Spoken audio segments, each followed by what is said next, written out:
والصلاة والسلام على سيدنا محمد وعلى آله وأصحابه أجمعين. الحمد لله والصلاة والسلام على سيدنا محمد وعلى آله وأصحابه أجمعين. أما بعد، فأعوذ بالله من الشيطان الرجيم. بسم الله الرحمن الرحيم. وإذ قلنا للملائكة اسجدوا لآدم فسجدوا إلا إبليس كان من الجن ففسق عن أمر ربه أفتتخذونه وذريته أولياء من دوني وهم لكم عدو بئس للظالمين بدلا. صدق اللہ العظیم.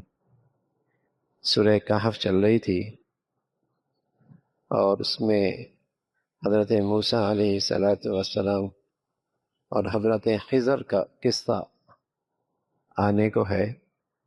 اس سے پہلے چند ہدایات ہیں اور انہی میں ایک بات کی طرف توجہ دلائی، وہ دنیا کی بے ثباتی اور دنیا کی زندگی کی بے وقعتی اور آخرت کی اور کل کی زندگی کی عظمت، اہمیت.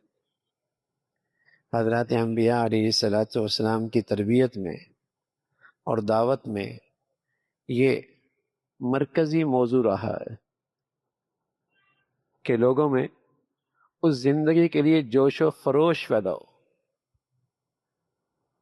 جیسے آدمی چھوٹی کالونی سے بڑی سوسائٹی کی طرف منتقل ہونے لگتا ہے اور چند مہینے رہ جاتے ہیں تو ایک جوش و خروش ہوتا ہے کہ کچی آبادی سے سوسائٹی کی طرف شفٹ ہو رہا ہوں. خیالات میں، سوچ میں، تیاری میں کہ کچی آبادی سے ایک بڑی سوسائٹی کی طرف وہ منتقل ہونے والا ہے، بچوں میں، گھر والوں میں. تو حضرات انبیاء علیہ السلام اپنی دعوت میں لوگوں کا یہ مزاج بناتے تھے کہ اس حقیقی اور ابدی زندگی کا ایک جوش و خروش ہو اور اللہ کے ماننے والے اس کی تیاری میں رہیں تاکہ جب وہ زندگی شروع ہو تو ان کا زبردست قسم کا استقبال ہو اور انہیں پورا اعزاز و اکرام کے ساتھ وہاں آگے ریسیو کیا جائے، ان کو لیا جائے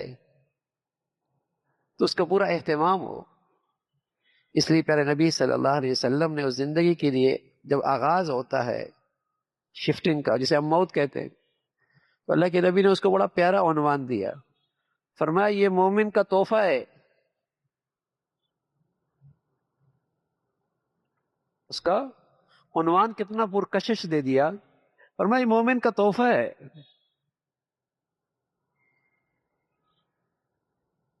اب ظاہر ہے تحفہ تو چاہت ہوتی ہے کہ کوئی خلوص کے ساتھ دے تو طلب ہوتی ہے، اس کی خوشی کا اظہار ہوتا ہے. تو پیارے نبی صلی اللہ علیہ وسلم نے اس زندگی کا عنوان یہ رکھا کہ تحفہ. جو اس زندگی کے لیے تیاری رکھتا ہے اس کے لیے تو وہ تحفہ ہے. تو اس دنیا کی بے وقتی کہ اس میں ثبات نہیں ہے، آج ہے اور کل نہیں ہے. تم دولت میں، اسٹیٹس میں، رہن سہن میں جیسے بھی ہو، لیکن پائیداری نہیں ہے نا بھائی، پائیداری نہیں ہے. آج ہے اور کل نہیں ہے، کل ہے اور صبح نہیں ہے، اس میں پائیداری نہیں ہے. اور اس کی مثالیں قرآن نے بارہا دی ہیں کہ جیسے مٹی میں رل جانے والی کھیتی ہے، جیسے باغ ہیں اور پھر اس کے بعد وہ کچھ عرصے کے بعد وہاں چٹیل میدان بن جاتا ہے. اور ہم اپنی زندگی میں خود دیکھتے ہیں ایک وقت آتا ہے جہاں ہم اپنے پیاروں کو چھوڑ کے آتے ہیں، ان کے نشان بھی مٹ جاتے ہیں.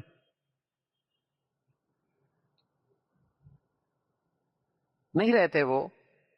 لیکن اس زندگی کی عظمت، اہمیت، قرآن نے اس کا عنوان یہ دیا کہ مقابلہ کرو اس زندگی کے لیے، ایک دوسرے سے آگے بڑھو، جوش و خروش دکھاؤ.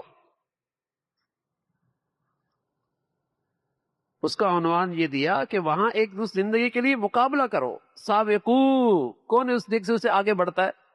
کہاں؟ وَجَنَّةٍ عَرْضُهَا السَّمَاوَاتُ وَالْأَرْضُ، مقابلہ کرو اس جنت کی طرف جس کی چوڑائی، جس کی لمبائی زمین و آسمان سے، انسان زمین و آسمان کی لمبائی چوڑائی سمجھ سکتا ہے تو اس لیے مثال دے دی، ورنہ تو اس کی اس سے بھی بڑھیا ہو، تاکہ ایک جوش و خروش ہو زندگی کی طلب میں۔ لیکن یہ ایمان بہت ہی سرد ہے، بے جان ہے کہ میرے اندر اس زندگی کا جوش و خروش پیدا کرتا ہے۔ میری ایمان میں بہت ٹھنڈک ہے، بے جان ہے، بے روح ہے کہ وہ زندگی، اس کے تذکرے میرے اندر جوش و خروش پیدا کرے۔ اس کے مقابلے میں آنکھوں دیکھی کوئی زندگی کی طرف متوجہ کروں، وہ جوش پیدا ہو جائے گا اندر۔ جو آنکھوں سے نظر آ رہا ہے اگر اس زندگی کی طرف متوجہ کروں تو وہاں جوش آ جائے گا، یار کیا بات ہے۔ لیکن چونکہ وہ زندگی کا تعلق ایمان سے ہے اور ایمان میں وہ اتنی قوت نہیں کہ آج وہ زندگی میرے اندر کشش پیدا کر دے، جوش پیدا کر دے، رغبت پیدا کر دے، مجھے اپنی طرف متوجہ رکھے اپنی زندگی میں۔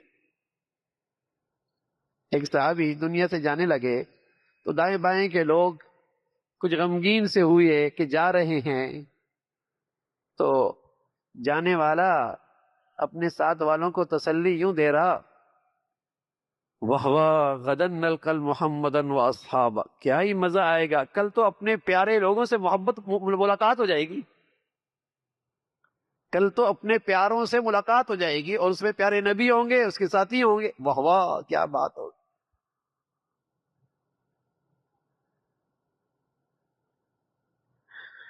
تو یہ جوش و خروش اس زندگی کا پیدا ہو، قرآن یہ چاہتا ہے، پیغمبر کی دعوت یہ چیز پیدا کرتی ہے، یہ پیدا کرتی ہے۔ یہ تبھی ہوگا بھائی جب یہاں کی بے وقتی آئے، اس کی عظمت آئے، ابدی زندگی وہ ہے، اس کے لیے ہمیشہ نظر رہے، اس پہ نظر رہے۔ اور سچ کہہ رہا ہوں، جس خوش نصیب آدمی کو یہ چیز پیدا ہو جائے نا، اس کو دنیا کی کوئی چیز، کسی چیز کی کمی، کسی چیز کا نقصان، کسی تکلیف اور آزمائش اسے غمگین نہیں کرے گی، پریشان نہیں کرے گی۔ جیسے کسی گھر سے آدمی شفٹ ہو رہا ہے اور اس کا ٹائر گر گئی، یا اس کا پنکھا خراب ہو گیا، یا اس کا اے سی کام نہیں ہو رہا، بولے کہ بھائی جا ہی رہا ہوں تو خراب ہوگا، کیا ہوا، پریشان نہیں کرے گا۔ اس لیے پیارے نبی فرمایا کرتے تھے، من جعل ہمہ ہم الآخرہ کفاہ اللہ ہم دنیاہ، جسے اللہ تعالیٰ اس زندگی کی فکر نصیب فرما دے، اسے دنیا کے غم اور فکریں پریشان نہیں کریں گی۔ اور ایک بڑے بزرگ اللہ والے کہا کرتے تھے، آخرت کی فکر بھی ہو، دنیا کا غم بھی ہو، یہ دونوں کبھی اکٹھے نہیں ہو سکتے۔ یہ دنیا کا غم اسے اندر سے کھائے جاتا ہے جیسے آخرت کی فکر کی ہوا بھی نہیں لگی۔ یہ دنیا کے غم اور فکریں اسے کھاتی ہیں جسے اس زندگی کی ہوا بھی نہیں لگی، ورنہ اس زندگی کی فکر اور غم میں تو یہ تاثیر ہے، یہ اس کا میٹھا پھل ہے اس دنیا میں، کہ دنیا میں اس دنیا کی جو غم اور فکریں ہیں یہ زیادہ اہمیت نہیں دیتا، کہ نہ یہاں خوشی پائیدار ہے اور نہ یہاں کی تکلیف پائیدار ہے۔ یا تو کوئی چیزیں چند دن کی تو بات ہے، چند دن کی تو بات ہے، پھر اس کے بعد راحت ہی راحت ہے۔ تو اس زندگی کا جوش، تو چونکہ اس راستے کا سب سے بڑا راہزن، اس حقیقی زندگی کا سب سے بڑا راہزن اور دشمن شیطان ہے، جس کی دشمنی آدم سے لے کر اولاد آدم تک جاری ہے، تو اللہ تعالیٰ اس کا بھی ذکر کر رہے کہ ففسق عن امر ربی، ٹھیک ہے نا، اس کا خاص دشمنی کا یہ جو الفاظ ہیں قرآن میں یہیں پر ہیں. ویسے تو شیطان کا ذکر قرآن میں کہیں جگہ کہ کئی جگہ پر ہے، لیکن یہ الفاظ خاص یہاں پر ہے. ففسق عن امر ربی، وہ اللہ کے حکم سے باہر نکلا. جس طرح شیطان فرشتوں کے لبادے میں تھا، فرشتوں کے لبادے میں تھا، اس کو عزازیل بھی کہتے تھے، تھا شیطان، شیطان تھا جن، ہے جن، فرشتوں کے لبادے میں تھا. فرمایا ایسی ہی سمجھایا کہ ایسی ہی لوگ ہوتے ہیں انسانی لبادے میں، لیکن ان کے مزاجوں میں شیطانیت ہوتی ہے. اس لیے مسلمان دونوں سے پناہ جاتا ہے، من الجنت والناس. شیطان جنوں میں سے ہو یا انسانوں میں سے ہو، دونوں کی پناہ، دونوں کی صحبت نہیں، دونوں سے یاری نہیں، دونوں سے تعلق نہیں، دونوں کی زندگیوں سے نکالی نہیں. اس لیے کہ یہ اللہ سے بہت دور ہے، یہ اللہ سے بہت دور ہے. اور جیسے وہ ظالم ہے، کوئی اس کی نکالی کرتا ہے، وہ بھی ظالموں کے صف میں آتا ہے، اور ظالموں کا انجام اچھا نہیں، اس کا انجام اچھا نہیں. اور جیسے انسان بے بس ہے، ایسی جنات بھی حاجت روا نہیں ہیں، مشکل کشا نہیں ہے، ہر وقت تمہاری مدد کو نہیں آ سکتے. اگرچہ شیطان ابلیس ایک ہے، لیکن اس کے کرندے بہت سارے. ابلیس کو تو قیامت تک کی بھی مہلت ہے، اور اس کے کرندے ایسی ہیں کہ پیدا ہوتے ہیں مرتے ہیں، پیدا ہوتے ہیں مرتے ہیں. ان کا جو سرغنہ ہے ابلیس، اس کو قیامت تک کے لیے مہلت ملی. پھر اس نے مختلف ڈیوٹیاں مقرر کی ہوتی ہیں اپنے کرندوں کی. کوئی بازار میں بیٹھا ہوتا ہے، کوئی گھر میں جاتا ہے، کوئی نماز کے لیے رکاوٹ ڈالتا ہے، کوئی میاں بیوی کا تعلق خراب کرتا ہے. حدیث میں اللہ کے نبی نے فرمایا شیطان کبھی کبھی سمندر پہ تخت لگاتا ہے اور پھر اپنے کرندوں سے پوچھتا ہے، ان کی کارگزاری سنتا ہے. تو ایک کارگزاری سنانے والا کہتا ہے کہ میاں بیوی میں ان بن ہو گئی، تعلقات خراب کر دیے. تبکی دیتا ہے، بڑا کام کیا ہے، بڑا کام کیا.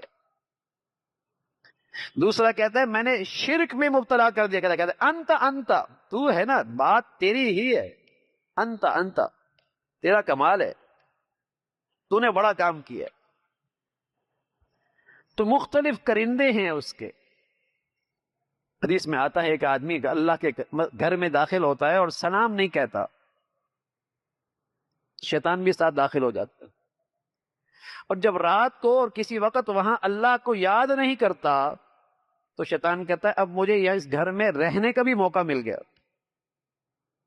جب سلام کر کے داخل ہوتا ہے تو شیطان پیچھے ہی رہ جاتا ہے، لیکن جب جاتی ہوئی بھی اللہ کی طرف سے متوجہ نہیں ہوتا اور رات کو بھی اللہ کو یاد نہیں کرتا تو شیطان کہتا ہے مجھے رہنے کی یہاں جگہ مل گئی ہے. تو جب جگہ مل گئی ہے تو پھر گھر آنے والوں نے وسوسے ڈالے گا.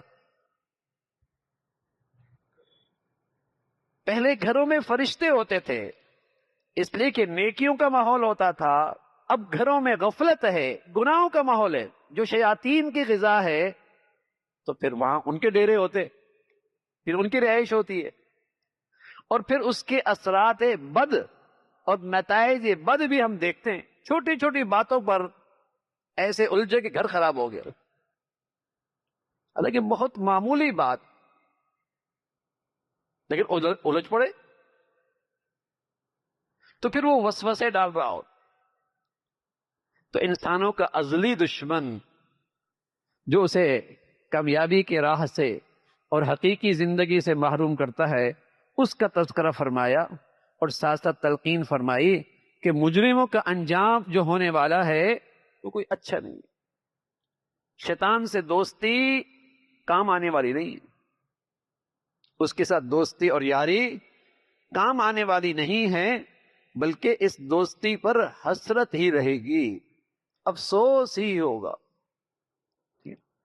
اور پھر وہ ہلاکت اور پھر وہ ناکامی ایسی ہے کہ پھر اس سے دوبارہ کامیابی کا راستہ ممکن نہیں، اس نقصان کا پھر ازالہ ممکن نہیں۔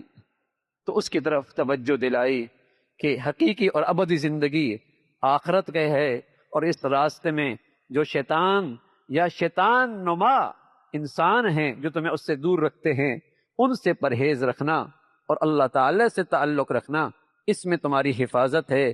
اللہ کو اپنا مددگار کارساز سمجھنا، اس میں تمہاری کامیابی ہے۔ اللہ تعالی عمل کی توفیق نصیب فرمائے۔ اللہم لک الحمد کلو ولک الشکر کلو، اللہم اعنا علی ذکرک وشکرک وحسن عبادتک، نستغفر اللہ ونتوب الیک، نستغفر اللہ ونتوب الیک، سبحان ربک رب العزة عما یصفون وسلام علی المرسلین۔